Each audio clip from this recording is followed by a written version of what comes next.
જય સિયારામ। વર્ષ 2026ના રાશિ ભવિષ્યફળની આપણે ચર્ચા કરી રહ્યા છીએ। મેષથી લઈ અને મીન રાશિના જાતક મિત્રોનું આવનારું આ વર્ષ કેવું રહેશે એ સંદર્ભે ચર્ચા કરી રહ્યા છીએ। તો વાત કરીશું હવે આપણે મકર રાશિની। મકર રાશિના જાતક મિત્રોના નામાક્ષર બને છે ખ અને જ। મિત્રો, મકર રાશિના જાતક મિત્રો ઘણા કેટલાય સમયથી નવે ગ્રહોની જે બદલાતી પરિસ્થિતિ છે અથવા તો ગોચરના જે પ્રભાવો છે, ગોચરના દૃષ્ટિકોણના જે પ્રભાવને કારણે જે છેલ્લા કેટલાય સમયથી થોડી ઘણી મુસીબતોનો સામનો કરી રહ્યા છે, એ તમામ જાતક મિત્રો કંઈક સારા ફળની અપેક્ષા સાથે આ ફળ કથન શ્રવણ કરવા માટે બેઠા છે। દરેક લોકો એવું ઈચ્છે છે કે પોતાના જીવનની અંદર ખૂબ મોટો બદલાવ આવે અથવા તો પોતાના જીવનની અંદર ખૂબ સારી એવી સફળતાઓ આવે। તો વધારે વિલંબ ન કરતા મકર રાશિના જાતક મિત્રોનું આવનારું વર્ષ કેવું રહેશે એ સંદર્ભે આપણે ચર્ચા કરીશું। મકર રાશિના જાતક મિત્રોની જો વાત કરવામાં આવે તો શનિ મહારાજની સ્થિતિ તો હમણાં જ સુધરી છે, સાથે સાથે રાહુની સ્થિતિ કેટલાક સમય પછી સુધરી જશે।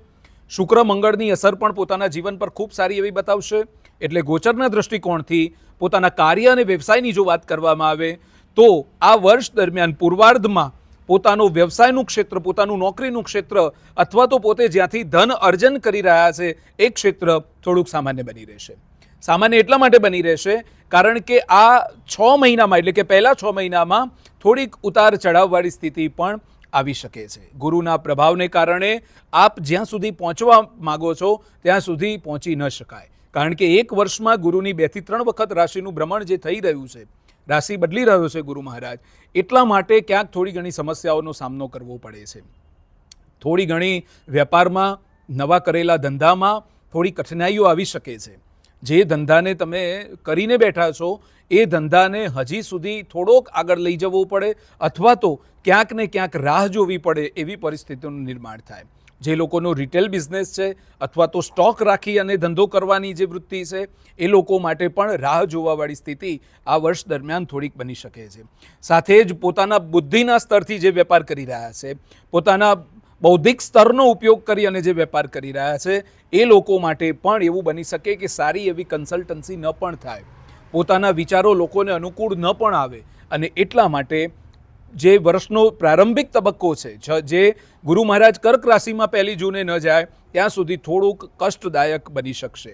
ત્યાર પછીથી ધીરે ધીરે જૂન મહિનાથી 1 જૂન પછીથી ધીરે ધીરે ઉન્નતિ આવવાની શરૂ થશે, ધીરે ધીરે રોકાયેલા કાર્યો પૂર્ણ થશે, ધીરે ધીરે જે વ્યવસાયને આપ શરૂ કર્યો છે એ વ્યવસાયને ખૂબ આગળ સુધી આપ લઈ જઈ શકો છો। એકંદરે એવું કહી શકાય કે આ વર્ષના શરૂઆતમાં થોડીક મૂંઝવણો આવે, થોડીક ચિંતાઓ આવે, અને વર્ષના મધ્યભાગ પછીથી દરેકે દરેક બાબતો ધીરે ધીરે સાનુકૂળ બનતી જાય।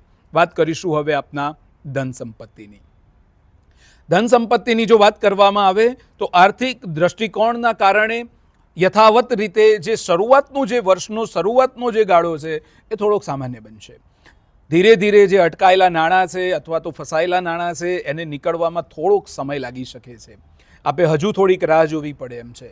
આર્થિક સ્થિતિ ધીરે ધીરે જેટલી કથળેલી છે એ વર્ષના મધ્યભાગ પછીથી ધીરે ધીરે બરાબર સારી બનતી હોય એવું પણ આપને જણાશે। કોઈ ખોટા સ્થાનોમાં એટલે કે એવું બની શકે કે પોતાના ખોટા મોજ શોખમાં થોડાક નાણાંનો વ્યય પણ થઈ શકે છે। બની શકે કે પોતાના મિત્રો પાછળ અથવા તો પોતાના એવા અંગત વ્યક્તિઓ પાછળ ધન ખર્ચ કરવાના યોગ પણ આ વર્ષે બની શકે છે। મિત્રો, ખાસ કરીને સલાહ છે, આર્થિક દ્રષ્ટિકોણથી જો જોવામાં આવે તો આપે એક એક પૈસો બચાવો એ આ વર્ષ દરમિયાન આપના માટે સૌથી શ્રેષ્ઠ બની રહેશે। જેટલું નાનું નાનું રોકાણ કર્યા કરશો, નાની નાની જેટલી બચત કરશો, એટલું જ આપના જીવનની અંદર ઉન્નતિ નિશ્ચિત રૂપે આવશે। વાત કરીશું હવે આપના પારિવારિક અને સામાજિક ક્ષેત્રની। પારિવારિક દ્રષ્ટિકોણથી આ વર્ષ આપના માટે ખૂબ શ્રેષ્ઠ બની રહેશે। પારિવારિક સંબંધો આ વર્ષે મજબૂત બનતા જશે। આપના સમાજમાં પણ પદોન્નતિ ધીરે ધીરે આપની થતી રહેશે। આપે જે કોઈ અત્યાર સુધી મહેનત કરી છે એ મહેનતનું પરિણામ પણ આ વર્ષ દરમિયાન આવતું જશે। ખાસ કરીને પારિવારિક એટલે કે કુટુંબની સહિયારી જે મિલકત હશે એનું નિરાકરણ પણ આ વર્ષે આવતું હોય એવું નિશ્ચિત રૂપે જણાશે। જો કોર્ટ કેસ થયેલા છે, શત્રુઓથી આપ પરેશાન છો, તો એ સમસ્યાનું સમાધાન પણ વર્ષના પ્રારંભિક તબક્કાથી જ આપને મળતું હોય એવું નિશ્ચિત રૂપે લાગશે। વાત કરીશું આપના સંતાન યોગની।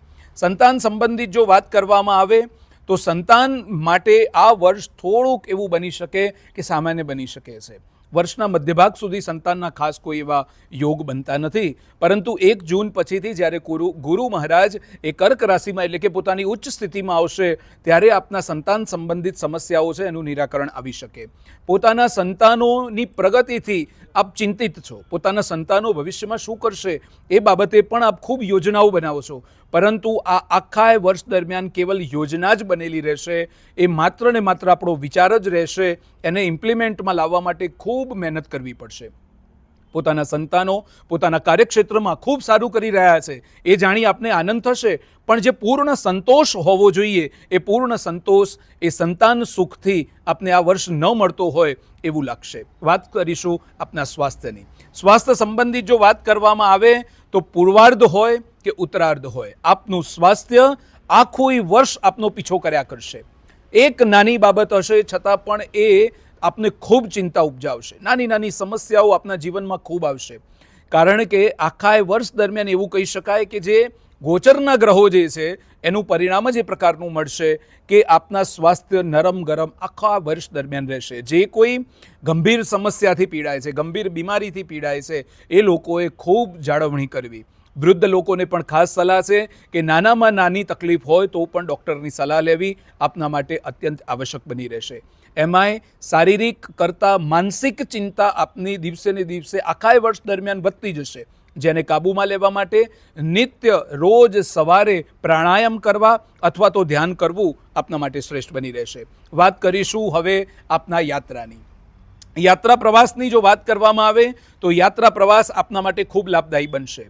બદલાતા ગ્રહોની સ્થિતિ અને મકર રાશિના શનિ મહારાજ સાથે સાથે મંગળ સાથે રાહુ અને કેતુની દ્રષ્ટિને જોતા, ગુરુ મહારાજની સ્થિતિને જોતા આપના માટે વિદેશ યાત્રા ખૂબ સારી એવી સફળતા લઈને આવશે. વિદેશથી આપને ખૂબ લાભ થઈ શકે, અને જો પોતાનું સંતાન પણ વિદેશ હશે તો પણ એનાથી લાભ થઈ શકે છે. પોતાના કાર્યક્ષેત્રમાં એટલે કે ભારતમાં રહીને પણ લાભ થઈ શકશે, પરંતુ કષ્ટનો સામનો કરવો પડી શકે છે.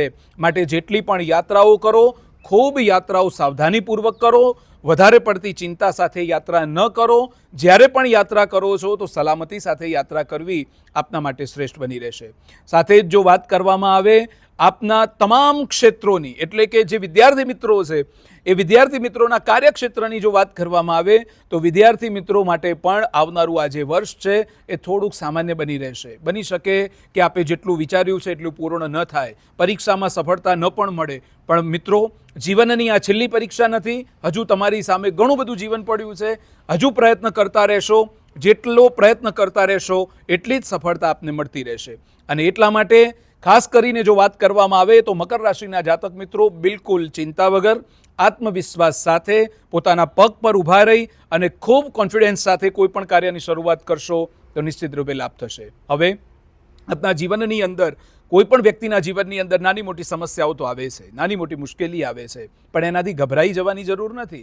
એના માટે કોઈ સ્ટેપ બેક કરવાની જરૂર નથી. એના માટે જે રસ્તે ચાલી રહ્યા છો, જે રસ્તે દોડી રહ્યા છો, એ રસ્તા પરથી ઉતરવાની જરૂર નથી. જ્યાં ઊભા છો, જેવી રીતે ઊભા છો, જેની સાથે ઊભા છો, ઊભા રહેજો. નિશ્ચિત રૂપે સફળતા તો જરૂરથી મળશે, પણ આ કઠિનાઈઓને દૂર કરવા માટે શું કરશો, આ સમસ્યાઓના સમાધાન માટે શું કરશો, તો એક ઉપાય એ તમારી જિંદગી બદલી શકે છે. માટે ઉપાયની જો વાત કરવામાં આવે તો ખાસ કરીને ભગવાન સૂર્યનારાયણની ઉપાસના આપના માટે શ્રેષ્ઠ બનશે. આખા વર્ષ દરમિયાન રોજ સવારે આદિત્ય હૃદય સ્તોત્રનો પાઠ કરવો આપના માટે શ્રેષ્ઠ બનશે. આદિત્ય હૃદય સ્તોત્રની સાથે સાથે ભગવાન સૂર્યનારાયણની ઉપાસના આપના આત્મવિશ્વાસમાં ખૂબ વૃદ્ધિ અપાવશે. સાથે જ પોતાના માતા પિતા, ગુરુ, સંન્યાસી, આપ જેને ગુરુ સમાન માનો છો તે વ્યક્તિ, વડીલ, પોતાના બા દાદા, આ લોકોનું પૂજન અને અર્ચન કરી, આ લોકોના આશીર્વાદ લઈ અને જો દિવસની શરૂઆત કરશો તો પણ દરેકે દરેક અમંગલ દૂર થશે અને શુભ અને મંગલ ફળની પ્રાપ્તિ એ અવશ્ય બની રહેશે. સાથે જ મિત્રો મકર રાશિના જાતક મિત્રોને ખાસ સલાહ એ આપવામાં આવે છે કે આપના રાશિના સ્વામી પણ શનિ મહારાજ છે. શનિ મહારાજની જેટલી ઉપાસના કરશો, હનુમાનજી મહારાજની જેટલી ઉપાસના કરશો, એટલું જ અશુભત્વને આપ દૂર કરી શકશો અને શુભત્વની પ્રાપ્તિ અવશ્ય કરી શકશો. મકર રાશિના જાતક મિત્રો, આવનારું આપનું આ જે વર્ષ છે એ ખૂબ ઉત્તરોત્તર પ્રગતિ કરવાવાળું બને. આવનારા વર્ષમાં જેટલા પણ પ્રકલ્પો આપે નક્કી કરેલા છે એ ભગવાન મહાકાલની કૃપાથી સિદ્ધ થાય અને મહાકાલની કૃપા દ્રષ્ટિ આપના અને આપના પરિવાર પર સદાયને માટે બનેલી રહે, એ જ ભાવ સાથે આપ સૌ દર્શક મિત્રોને જય સિયારામ, જય મહાકાલ.